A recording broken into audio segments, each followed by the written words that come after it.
Hello, welcome to day 13 of our Advent calendar, and in short, this is what the next little bit's going to be. It's Nick Briggs, the third part of the interview. We've got one more to come.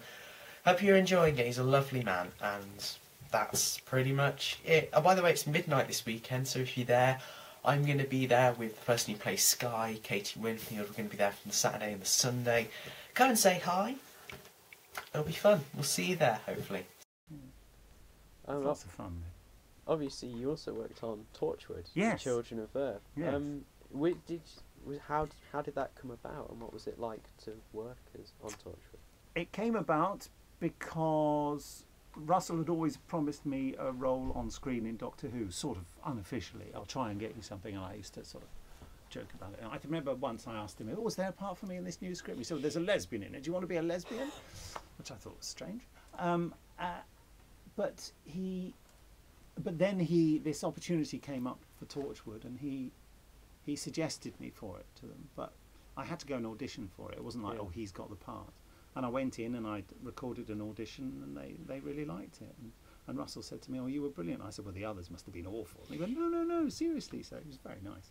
It was great fun to do. It was Doctor Who wasn't being filmed at the time, and the crew doing Torchwood at that time. You're right. Yeah, I was checking. Always wise to check. Yeah. The crew doing Torchwood at that time were the crew who filmed Doctor Who rather than the Torchwood crew. So I knew everyone. So it was lovely. I didn't know the director, Roslyn. So it was funny going back.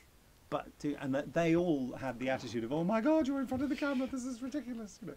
But it was great fun to do. It was lovely. I remember particularly enjoying being on set with Peter Capaldi, who is just such a phenomenal actor to watch, and just such a lovely man, and really flattering to me. You know, I went up to introduce myself to him as other people were doing, and he just turned to me, arms out wide, and just said, "Nicholas, you've no need to introduce yourself to me. I know exactly who you are. What's it like being the voice of the Daleks?" And he's a big Doctor Who fan, and he was as pleased to meet me as I was to meet him, you know.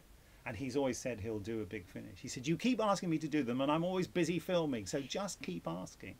And I've been in touch with him, you know, on a one-to-one basis on email, and he said, "Keep asking. I'm just busy. I'd love to come and do a big finish." So he knows all about it. But yeah, that was working on Torchwood was great fun, and all down to Russell, really. I mean, I owe Russell a huge debt of gratitude. He's changed my life, you know.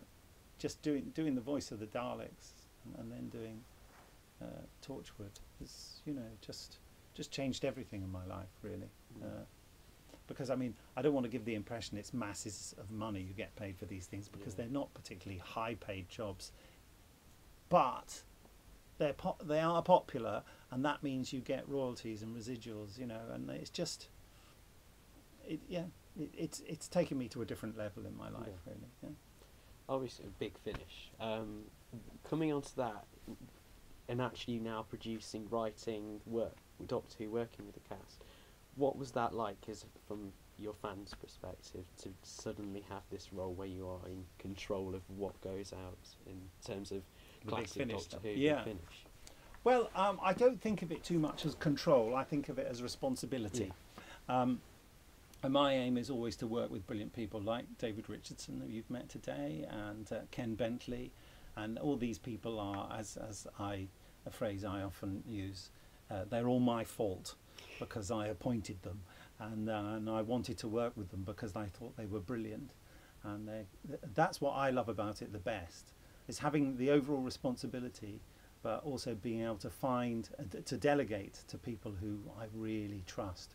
And it's great, you know, suddenly to be able to, like I said to you this morning, I'm writing the 8th Doctor box set, to be able to actually have the opportunity to give myself, you know, something like that to do, that I've always wanted to do, stuff like that. I mean, for years I worked for Big Finish doing sound design and music and writing and directing, but never was I sort of in overall control. Gary did that job brilliantly and did loads of fantastic stuff, Gary Russell. And I didn't look at him with envious eyes, because I thought it was one hell of a job, you know.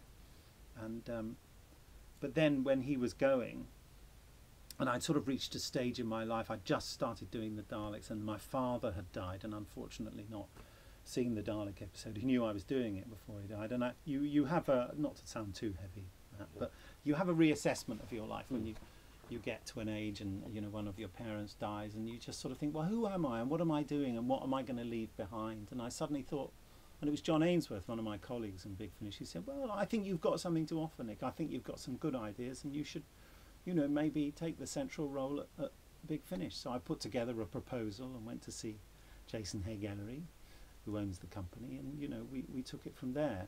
And it's been, I thought it was going to be too much for me, and I thought I'll give it a year. But what's happened is year on year I enjoy it more and more. Yeah. It's so great to get other people's creativity and work with that, like my script editor Alan Barnes, who's incredible, and to work with them to formulate new and exciting ideas for stories. And David, whose central job is organisational, he is also immensely creative and has done some incredible things with the Companion Chronicles. I set him free to just do the stuff he wanted on that, and he's always coming up with superb ideas, like the Lost Stories. That was really his idea to do that sort of stuff. He's a great sort of sounding board for ideas and an originator of great ideas as well. I'm really having the best time, and it's the freelancer's curse that you always worry because you're not in a sort of stable job, because I do this in lots of other jobs. I do lots of acting as well and what have you. You're always worried that it's going to stop, and that's the only bad bit of my job, really. Yeah. That I worry that it might not go on forever because I'm having such a fun time with lots of great people.